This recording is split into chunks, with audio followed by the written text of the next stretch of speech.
Well, I'm here with Kelly Hankey. She is one of the co-owners here at River Ridge Brewing. And we've been here before, but we haven't been here before. You guys have moved and expanded and grown a lot since last time we talked. Yes, big time. Mm-hmm. Yeah, I'm looking over here and I can see that this was your original system back at the old place, right? Yep, in 2016 we started with our 1-barrel system. And then now we have upgraded to a 3.5 barrel system. 3.5 barrel. You've grown leaps and bounds. Tell me a little bit about your new location. Yeah, our new location, we moved just a couple blocks south from where we were, but across the street is the biggest point. So now we are on the riverside. Now you're on the river. Yep. You've got a wonderful patio that overlooks the river, and it's absolutely fantastic out there. But with that expansion, you're able to make a lot more beer, huh? Yeah, yep, essentially 3 times. 3 times. Yeah. When you're coming from a 1-barrel to that's a lot of beer. We're still really small in the beer world, but to us that was a big change. Yeah. Tell me a little bit about the actual space, because this is a historic building, right? Yes. Yep. So the part of the building we're in is an original limestone building that was built in the 1800s. There's a major history that goes back to where it was probably one of the Potters building originally, which was the mill that we have south of town. Potter's Mill, yeah. Yeah, yep. Right. So that's what the original story is with the building. But otherwise, this level hadn't been used in over like 60 years. This sat abandoned, vacant, dormant for 60 years. Yeah, this level of the building did. Oh, wow. Mm-hmm. And then now you're in here and you're making it all work. Yeah. We came in here with the landlord and some other people in town and revitalized it all and turned it into this. Oh, that's great. So I've got right in front of me, this is your Iowa Pale Ale, correct? Yeah. Tell me a little bit about this guy. Yeah, so the Iowa Pale Ale is one of the original beers we started with. That's our American Pale Ale. A little bit of a hoppiness profile to that one. We don't keep the malt bill very high, so you can get the Citra and Magnum hops in that one. Right. I mean, as far as being that that pale ale, we're not leaning into that IPA territory where it's really aggressive and really bitey. It's got a nice sharp tone. It's not a bite tone, but it's sharp. Yeah. Yep. It's a good transitional one, we always said, to get someone into the IPA area. Yeah. Mm-hmm. Well, this has been wonderful. It's great to see your new expanded space, but I'd like to try a couple more beers. Yeah, for sure. Let's go. All right.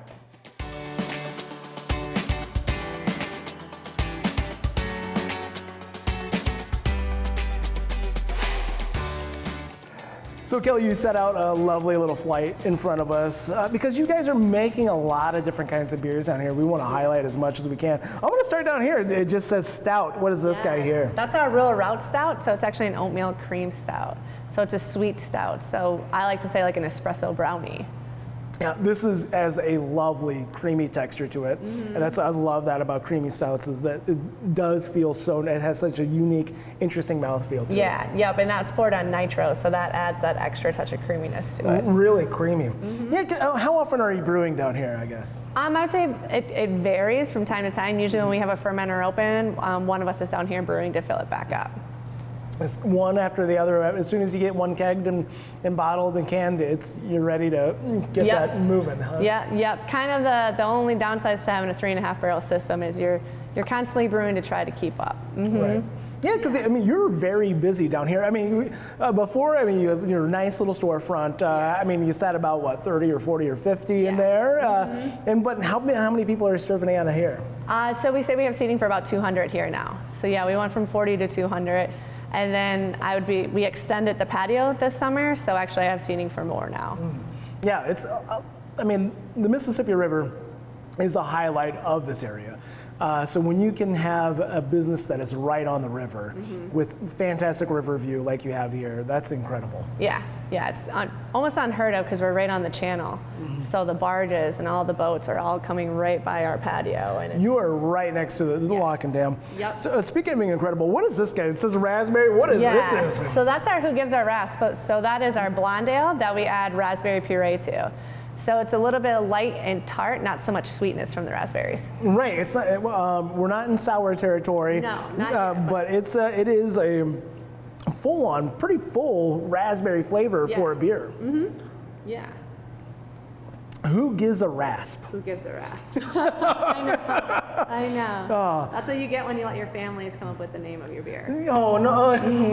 You're like, I need a clever name. Yep. Please help me. Yep. Okay, that's what we're going. Yep. And then you just take it. Yep. Yeah. I asked for it, so you gotta roll with it. You asked for it, and you got it. Yep. Yeah. It is nice. It's light. Perfect blonde ale. I mean, but with that little bit of raspberry in there, that's nice and filling out the flavor to it. Oh man. Yeah. So Bellevue, Iowa, I feel like it's really growing into its own here in the past couple of years, the past decade or so. Yeah. I mean, because you're a Bellevue local, right? Yes. Yep. Born and raised here. Yeah. So I mean, you feel like it's really popping back up alive here, or? Yeah. Big time. There's new businesses popping up on Riverview. We have coffee shops, plant stores, clothing, like new stuff popping up all the time. So yeah, it's really, it's looking really good and very proud of it. And I like to see the growth and expanding it. Yeah, because it is a destination to, drive down the river road, and especially coming up soon with the fall colors. I'm sure it's going to just be absolutely gorgeous down here. Yeah. It really is. So what do we get here? This is the beach. The Bellevue Beach, yeah, if you can read my handwriting. Well, it's upside down. Yeah, the Bellevue Beach. Bellevue Beach. What is this, guys? So that is our wheat beer that we used to have all the time, and we added mangoes to it. I was going to say, what's the sweetness element to this?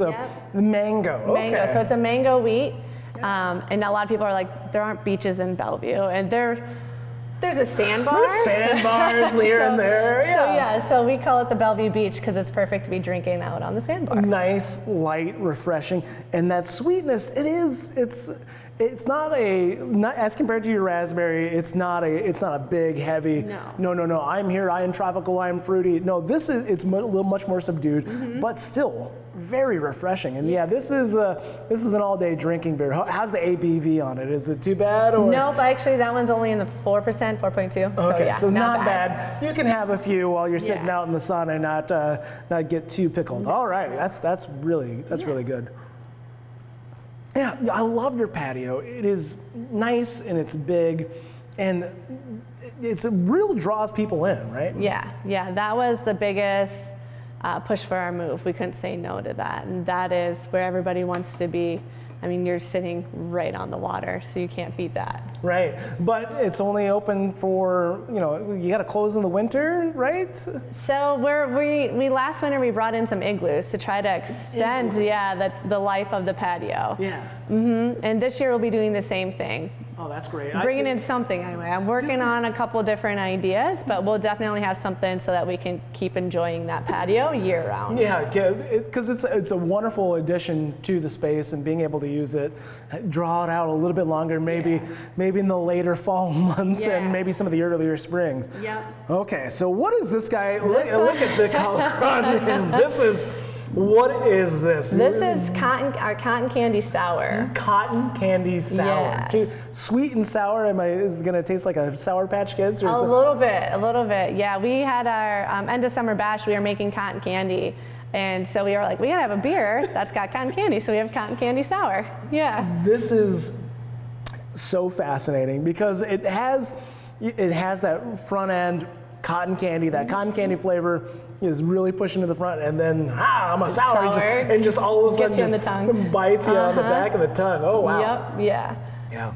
This is interesting. I don't know if I'd order this for myself, but I'm glad I tasted it because it's very unique and really shows off that this is a wide variety of beer that can be brewed and what you guys are doing. Yeah.